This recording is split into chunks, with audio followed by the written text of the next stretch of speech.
What is it to be human? What is it to ache? What is it to be alive? Each person you speak to has had a day. Some of the days have been good, some bad.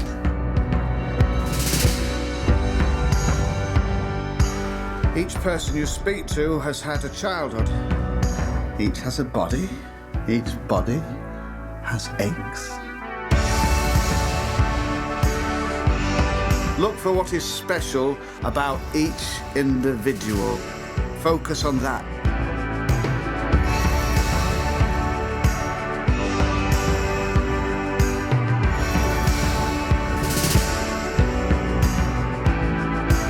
Remember, there is someone out there for everyone. I think you're extraordinary. Why? I don't know yet. It's just obvious to me that you are.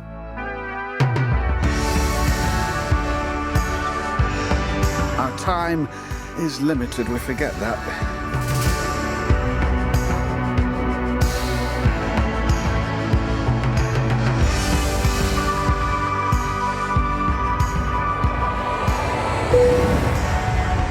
Sorry, I grabbed your hand. It's okay. It's a reflex. But I don't like to fly. I said it's okay. You can let go now, though.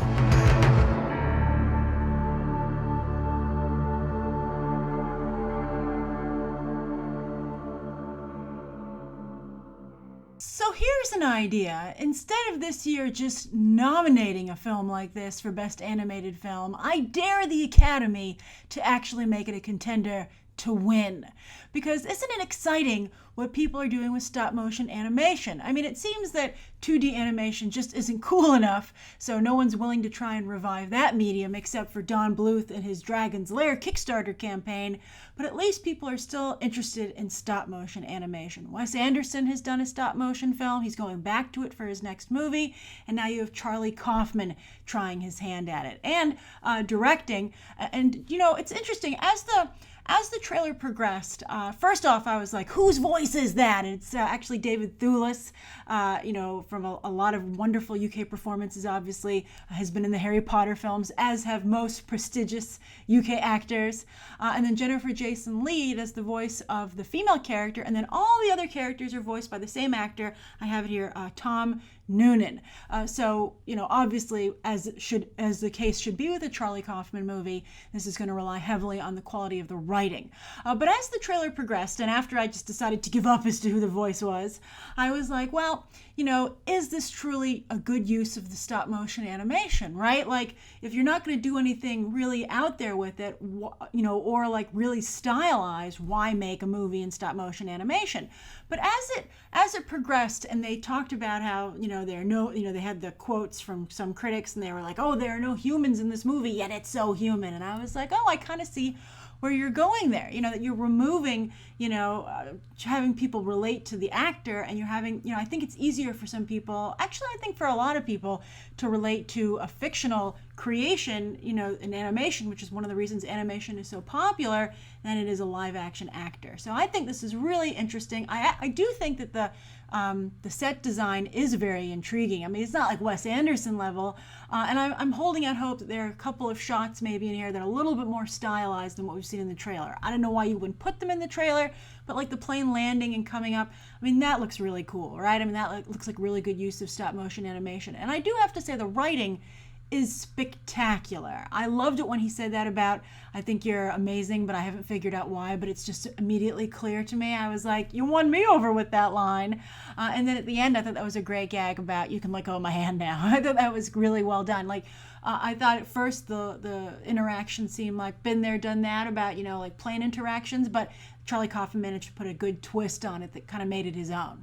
So I'm very excited about this. I'm excited about what it does for animation as a medium, and that people are continuing to push that forward as an art form, considering how commercialized it's become. And there's nothing wrong with that either, but you just want to have a balance. And so I'm glad that people are maintaining that balance through work like this. But my only concern is to whether or not it needs to be animated, and that's the big question with animated movies. And I'd be curious to know, what are your thoughts on why does a movie need to be animated? What is the criteria for that justification? And as far as I'm concerned, it's that it allows you to do something that you couldn't do or couldn't achieve with live action. For instance, the Leica films are very stylized, and I think that's what makes it work, that they're stop motion animation. And the same can be said for Wes Anderson. So they can still be small stories. They don't have to be anything particularly, big budgety, but I think that, and I actually would apply this to any animation. And I think that's why animation has had a hard time moving forward as visual effects get so good, because there becomes less and less that you need to do with animation, right? Like, think of The Little Mermaid and Beauty and the Beast. Beauty and the Beast is being made live action in 2017, and The Little Mermaid is supposedly not far behind. So I'm just curious, what do you think of this? Leave your thoughts down below. Thank you for everyone who asked me to review this. I look forward to continuing our conversation in the comments, and you can check out some other episodes right now.